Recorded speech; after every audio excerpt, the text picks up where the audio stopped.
Hey guys, hey, I wanted to tell you about a little problem I had on this 2000 Polaris Barrage here, 700.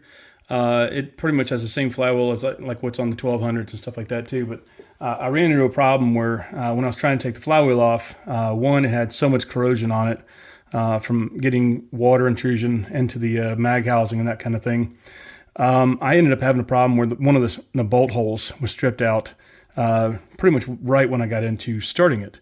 So I put the flywheel tool on, and obviously if you can't have all three bolt holes solid, you're not going to get it. It's not going to stay where it needs to be. It's not going to do what it's supposed to do. It's not going to put the kind of pressure down on it. So what I did, I actually had to repair this bolt hole in the ski.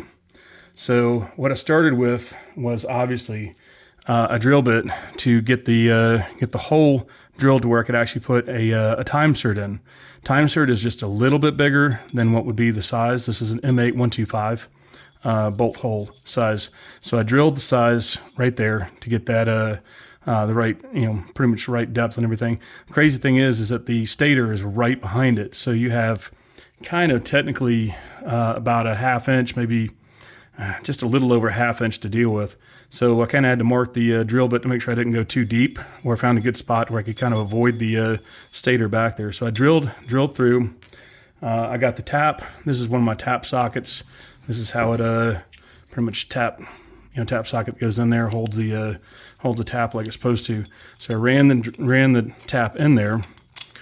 This is all, of course, doing this right in the ski with the gas tank like right in front of it. Didn't have a whole lot of other options, but that was the way I got started on it. So drilled it, tapped it. This is actually the chamfered part that actually kind of chamfers the edge so that the insert goes all the way down. So you run that in there. That cleans up that edge right there. And then what you do is you get the insert. I was able to get it to pretty much run right in there right after that. I got it started just like that. And so what you can do is you can kind of run a nut on here like this to keep it solid. And run it down and just kind of push it down. Hopefully you can see that there. You can kind of do it with a wrench or whatever, but you can just about get it all the way down by hand. You can kind of run it down with a wrench a little bit further, but that kind of gives you an idea. So now I had all three workable bolt holes, and that allowed me to pretty much put the flywheel tool on at that point the proper way. And without having all three bolt holes, there's no way that thing was going to come out. So that gives me all of what I really needed to get it to properly come out. You can see you're really not supposed to go only down. I actually had them marked pretty much about 3/8 inch depth, so it wouldn't go any farther in. But you can kind of see what I'm talking about. I finally got the ability to have all three bolt holes in there, nice and solid. So this thing was so badly corroded, there's just no way it was going to come out without having the proper tool. There was just debris, all sorts of metal flake and everything like that in there. There was actually this washer, the Bendix washer, was stuck in there like that too. So somebody had already been in there before, got that off and left that in there. The other thing that was crazy is that I did leave the nut on since I had needed pretty much so much pressure to take it off. I left the nut on to get it to break free so that it didn't shroom the end of the crankshaft. And then once I actually got it to start moving, then I backed the nut out, or took the tool off, got the nut off, and then pretty much pulled it the rest of the way out. Whole point was getting that off is that the Bendix was so stuck.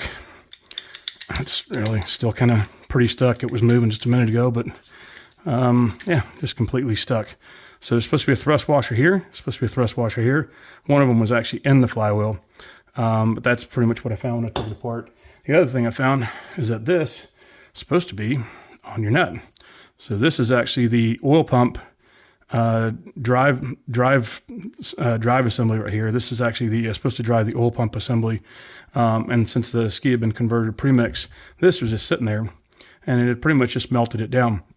Crazy thing is, the other piece of this is actually wedged in the stator. So that's what I ended up finding when I took it all apart.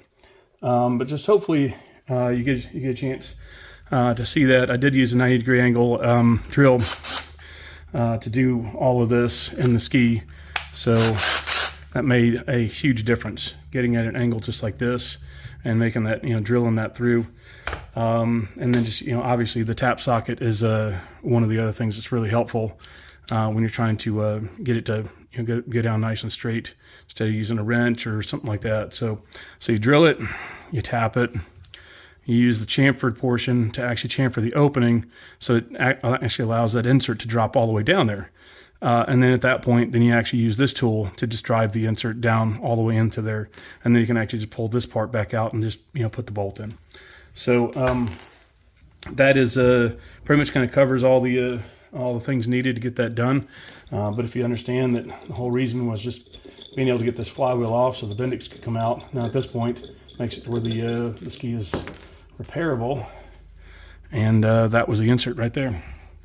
So you can kind of see you got two nice solid bowl holes, and this one was stripped. And this is what it looks like from the back side. So the insert did just barely kind of poke through. Wasn't really a big deal. But the stator does sit right into this opening right here. So you have to be really careful how deep you go. But that's it. Hopefully that'll help you guys out in the future. If there's other flywheels out there that kind of use that same kind of a setup, that's the kind of thing you kind of have to do. But you really have to worry about how far you go. You can't drill too deep. I normally just put a piece of tape on the drill bit so it only goes in so far, so you're not going too deep to damage anything else. But now this can actually be fixed. So hopefully that helps. But if you guys have any questions, please post them in the comments. Thank you. Have a good day. Don't miss the follow-up video to this one, which will show the completed repair. If you enjoyed this video or just found it helpful, please smash the like button. Subscribe to my channel to see more cool videos like this one, and don't forget to check out my description for links to the tools and materials I used in this video.